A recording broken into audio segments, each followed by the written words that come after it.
Hi, I'm Shirlaine from TSC Tuition, and today I'll be talking about anecdotes.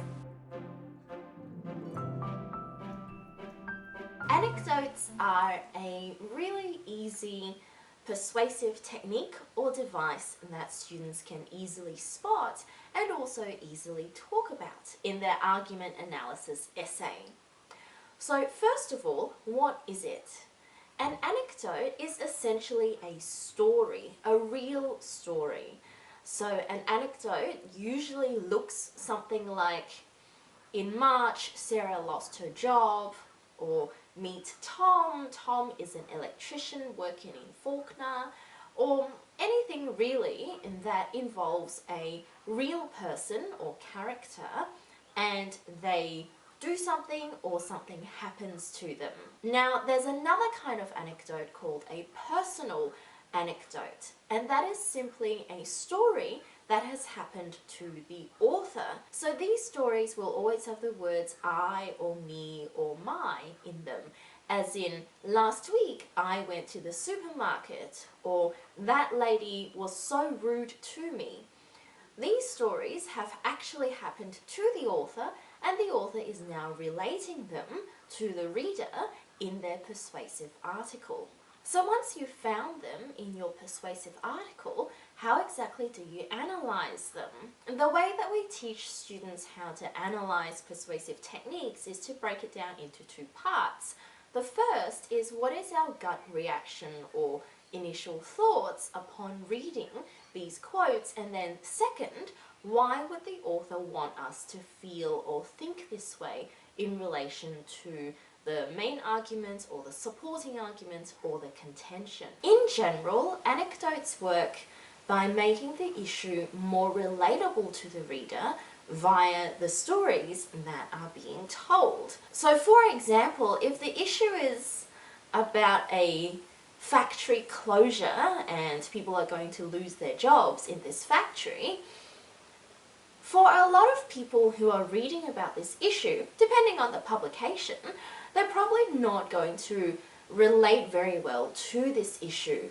But if the author is telling the reader a story about, here is poor Sarah, Sarah is a mum of 3 kids, she works here full time so that she can put food on the table and, keep a roof over the kids' head and keep sending them to school, then all of a sudden that makes the issue far more relatable. So you as a reader read about Sarah and how terrible losing her job is going to be for her, and you think, oh, poor Sarah, this is terrible, I care about what this poor woman is going through.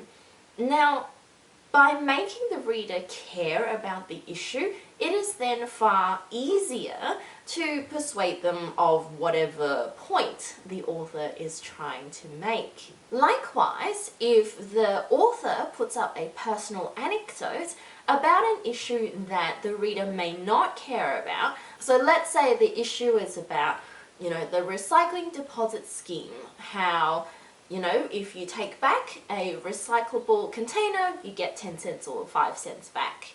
Now, if you don't really care much about this issue and you read about this author who has grown up in Adelaide and he's talking about these fond memories of what he used to do as a kid with collecting all these containers and taking them to the depot and then getting, his pocket money that way, you are now reading about someone who has a personal story in this topic or issue, and all of a sudden you as a reader are now connected to this issue, and therefore it is far more relatable to you, and therefore you are more susceptible to whatever arguments the author is trying to make.